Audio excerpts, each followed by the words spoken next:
Akkam jirtu nagaa keessanii fayyaa keessanii nagaan isaa isinii haa baay'atu. Ani nagaa kooti har'a eegeera. Har'a immoo gaa akkuma duraan barame durduriidha kanan isinitti himuuf jiru. Durdurichi immoo kan har'aa gabaabduudha, baay'ee gabaabduudha, waan baay'ee waan na haasofsiiftu miti, waan baay'ee gabaabduudha. Ergaansee garuu ergaansee baay'ee guddaa, ergaa cimaa qaba. Akkana ture. Saree fi sardiidatu karaa deema ture. Majarri kullachuu karaa deemu osuma deeman nagumaa wajjin deemu turan. Nagumaan osuma deeman iddoo wayititti foon lafa jiru wayitti dhufu. Saree fi sardiin tun foon kana arganii itti fiiganii foon kana anat arge foon kun kiyya waliin deemu walumaan arganii kiyya jedhanii irratti wal qabuu walii gadi wal harkisanii foon bakka jirutti dhiisanii walii gadi wal harkisuu, as wal harkisuu, achi wal harkisuu. Foon kun bakka suma jira. Osuma wal gangalchan anniisaa fixachaa deeman, wal dadhabsaa deeman, lachuu wal dadhabsaa foon lafa jirutti.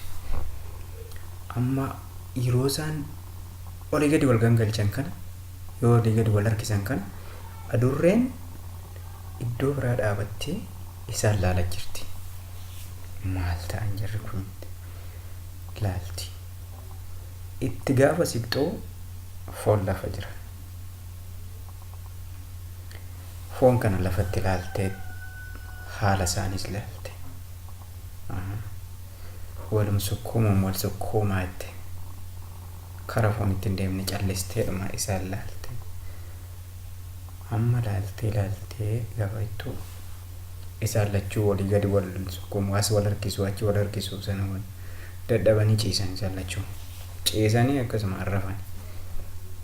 Amma gaafa rafan adurreen foon lafa jiru kana suutuma jettee fudhatte jala sokkite. Gaafa hirriba isaanii keessaa isaan lachuu kaanuu foon bakka hin jiru.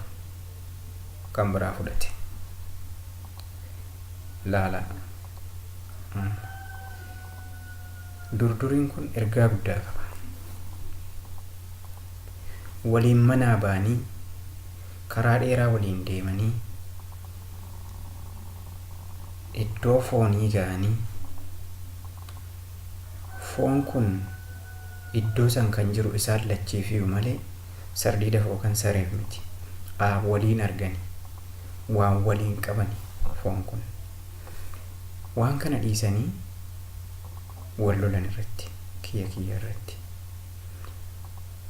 wal lolanii isaan lachuufuun ta'anii wal lolaan isaan lamaanii kana gidduudhaan fayyadamaa kan ta'e qaama biraa, qaama wantichi hin ilaallanidha. Kanaaf waan waliit irratti tokko ta'anii walii galanii waliin fayyadamuudha malee akka sareef sardiidaa waan waliin arganitti wal lolanii ofii isaan lamaanii humna wal dhowwanii qaamni hin ilaallanne kun abbaa itti ta'e fudhatee nyaachuun waan guddaa nama gaddisiisu. Durduriin to'arraa ishee tana akkuma dura isiniin jedhe waan baay'ee waan na haasofsiiftu miti. Ergaansee garuu guddoodha nama qabateef. Yeroo biraa immoo durdurii biraan isiniif dhufaa. Agasitti nagaan ta'an isiniin jedha.